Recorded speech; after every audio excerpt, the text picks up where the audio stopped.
샌프란시스코의 라임 200개 도시를 누비는 전동 스쿠터로 세상을 바꿨죠. 스마트폰 앱 하나로 어디든 빌리고 반납하는 혁신적인 편리함이었죠. GPS로 차량 위치를 파악하고 사용자들은 손쉽게 이용했습니다. 이 시스템은 전 세계 30개국으로 빠르게 확장되며 거대한 제국을 만들었습니다. 수억 달러의 투자를 유치하며 미래 모빌리티의 상징이 되었죠. 하지만 그 화려함 뒤에는 불편한 진실이 숨어 있었습니다. 회사의 급성장 속도와 재무제표의 괴리가 서서히 드러나기 시작했습니다. 일부 투자자들은 위문을 제기했지만 성공의 환상은 너무 강력했죠. 이쯤 되면 눈치챘어야 하는데요. 숫자들이 수상하게 움직였습니다. 내부 고발자가 나타나기 전까지는 아무도 진실을 알 수 없었죠. 회계 감사팀이 투입되면서 숨겨진 장부들이 발견되기 시작했습니다. 여기서 빨간불이 켜집니다. 대규모 손실이 축소 보고된 정황이 포착된 거죠. 수십억 달러의 부채가 제대로 반영되지 않은 것으로 드러났습니다. 이는 투자자들을 속여 더 많은 자금을 유치하기 위한 조작이었죠. 주가는 폭락했고 순식간에 수십억 달러의 가치가 증발했습니다. 회사는 심각한 재정 위기에 직면했고 대규모 구조조정이 불가피했습니다. 그래서 이 사람 어떻게 됐을까요? 창업자는 결국 법정에 서게 됩니다. 조작된 재무제표로 인한 사기 혐의로 기소되었고 벌금형을 선고받았습니다. 라임은 결국 다른 회사에 인수되어 간신히 파산을 면했습니다. 화려했던 모빌리티 혁명은 돈의 유혹 앞에서 쓰디쓴 교훈을 남겼습니다. 여러분, 말레이시아 링깃 아시죠? 한때는 달러라고 불렸던 이 통화요. 링깃은 100센트로 나뉘는데 이 간단한 구조가 때로는 복잡한 문제를 만들어요. 중앙은행이 발행하는 이 화폐에 과연 어떤 비밀이 숨겨져 있을까요? 상상해보세요. 갑자기 시장에서 링깃의 가치가 흔들리기 시작해요. 여기서 빨간불이 켜집니다. 단순히 시장 변동이라고 보기엔 너무 급격했죠. 누군가 링깃의 안정성을 조작하려 한다는 의심이 스멀스멀 피어납니다. 환율 조작? 아니면 더 은밀한 수법? 아무도 정확히 알지 못했어요. 이쯤 되면 눈치챘어야 하는데요. 돈의 흐름이 불투명해지기 시작했습니다. 결국 링깃의 작은 단위인 센트까지 위문의 거래에 휩싸여요. 누군가 시스템의 틈새를 이용해 이익을 취하고 있었다는 사실이 드러납니다. 중앙은행은 즉각 조사에 착수했지만 범인은 이미 한 발 앞서 있었어요. 그들은 링깃의 유통 과정을 파고들어 작은 금액들을 빼돌렸습니다. 수백 개의 계좌를 이용해 흔적을 지우려 했지만 결국 꼬리가 밟혔죠. 사건의 전말은 간단했습니다. 소액 결제의 허점을 이용한 조직적인 사기였어요. 수억 링깃이 아니더라도 꾸준히 빼돌려진 센트들은 엄청난 규모였습니다. 이 돈으로 아파트 몇 채는 거뜬히 살 수 있었을 거예요. 그래서 이 사람 어떻게 됐을까요? 결국 법의 심판대에 오르게 됩니다. 주범들은 체포되었고 링깃의 신뢰도는 다시 회복되기 시작했어요. 중앙은행은 보안을 강화하고 시스템의 모든 허점을 막았습니다. 말레이시아 링깃 작은 단위의 중요성을 다시 한번 깨닫게 된 사건이었죠. 월스트리트의 기업 저격수 힌덴버그 리서치를 아시나요? 이들은 쇼셀링으로 기업 비리를 파헤치며 수많은 거물들을 흔들었죠. 2017년 설립 이후 그들의 타겟이 된 기업들은 주가가 폭락했어요. 대표적인 먹잇감은 전기차 스타트업 니콜라였습니다. 힌덴버그는 니콜라가 트럭이 스스로 움직이는 것처럼 속였다고 폭로했죠.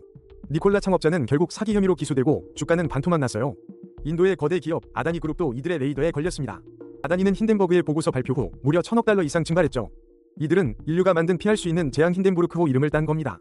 부도덕한 기업들의 재앙을 막겠다는 의지가 담겨 있었죠. 그런데 2025년 1월 갑자기 힌덴버그 리서치가 문을 닫았습니다. 마지막 보고서의 주인공은 중고차 판매 플랫폼 카바나였어요. 힌덴버그는 카바나의 부채 구조가 위험하다고 경고했죠. 카바나 주가는 보고서 발표 후 크게 출렁였습니다. 창업자 네이선 앤더슨은 새로운 장을 찾겠다고만 했습니다. 월스트리트의 최강 쇼트셀러가 왜 사라졌을까요? 일각에서는 표적 기업들의 반격 때문이라는 추측도 나와요. 하지만 정확한 해산 이유는 여전히 미스터리로 남아있습니다. 그들이 폭로했던 기업들의 미래는 어떻게 될까요?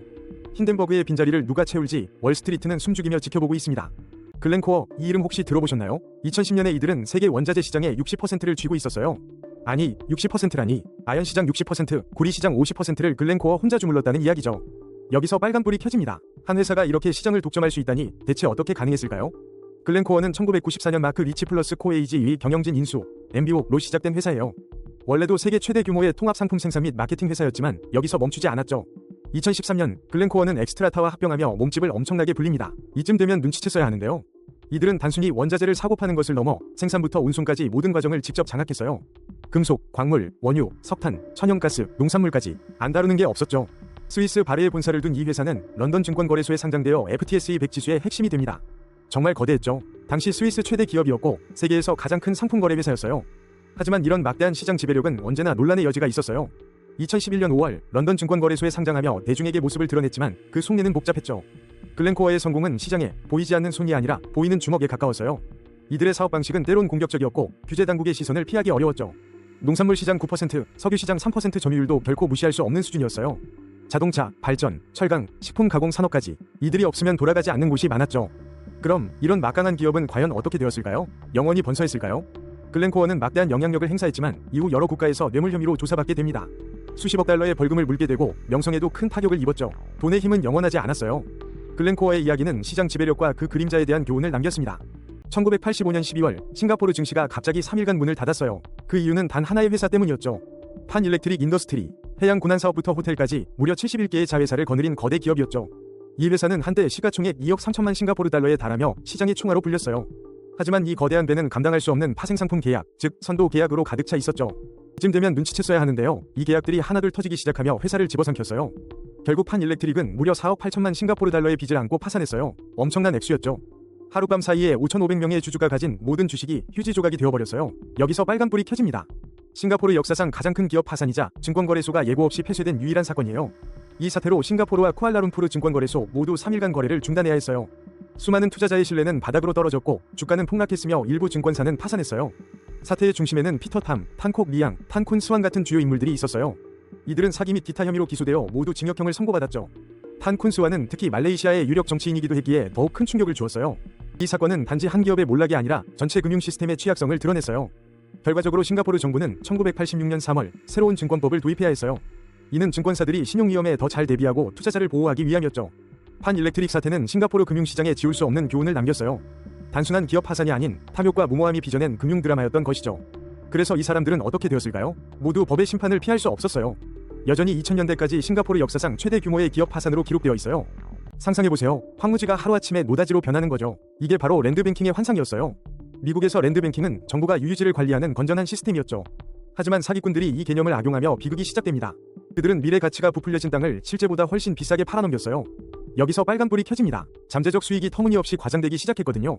투자자들은 미래의 황금땅이라는 말에 현혹돼 앞다투어 돈을 쏟아부었죠.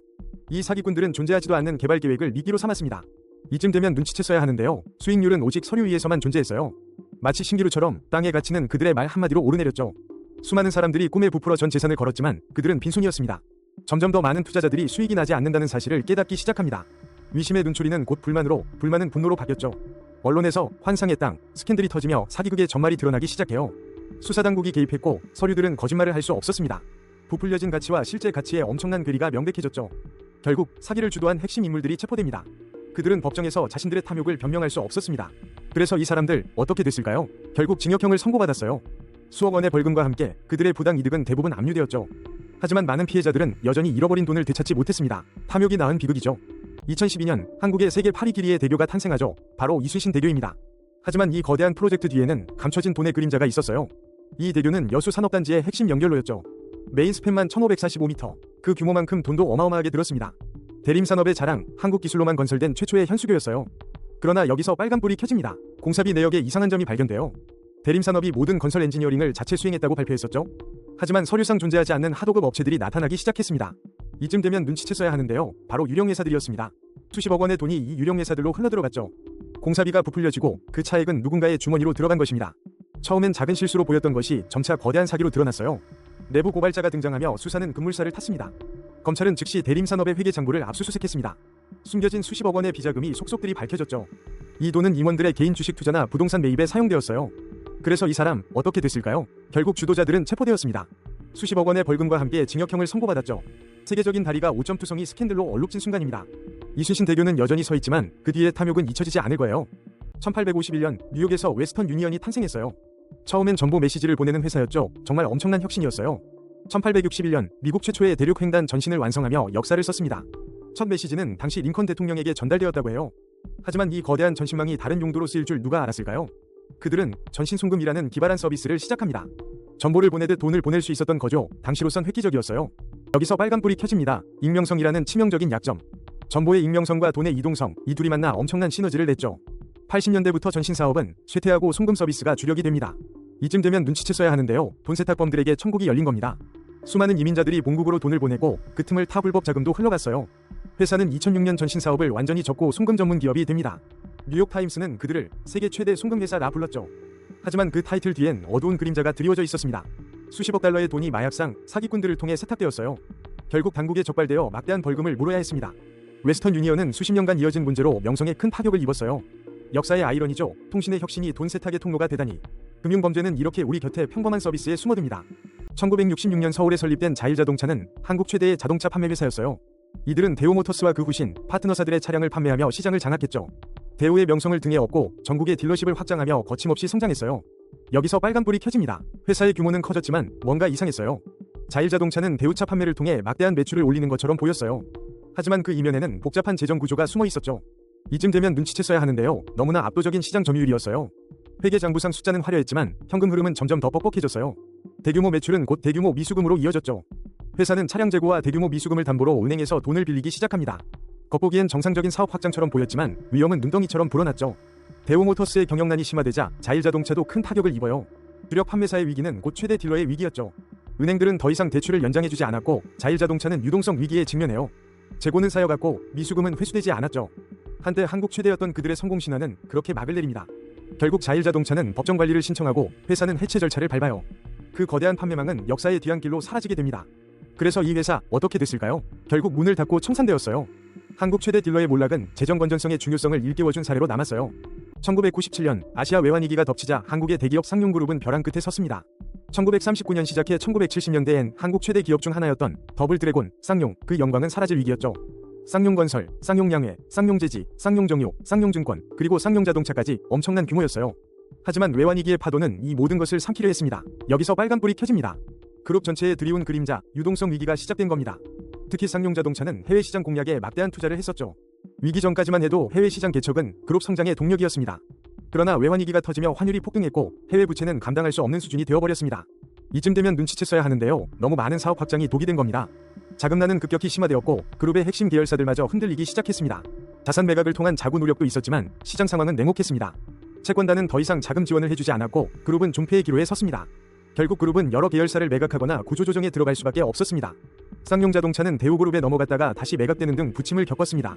쌍용정유는 S51로 이름을 바꾸고 외국계 자본에 인수되었습니다. 쌍용건설과 쌍용양해 등 다른 핵심 계열사들도 독립하거나 다른 회사에 인수되었죠. 한때 한국 경제의 상징이었던 더블드래곤, 쌍용그룹은 이렇게 해체되었습니다. 창업자의 오랜 꿈은 외환위기라는 거대한 파도 앞에서 결국 무너져 내린 것입니다. 결과적으로 쌍용그룹은 1997년 아시아 금융위기 이후 해체 수순을 밟았습니다. 이는 무리한 확장과 외부 충격에 취약했던 한국 재벌의 한계를 보여준 사례로 남았습니다.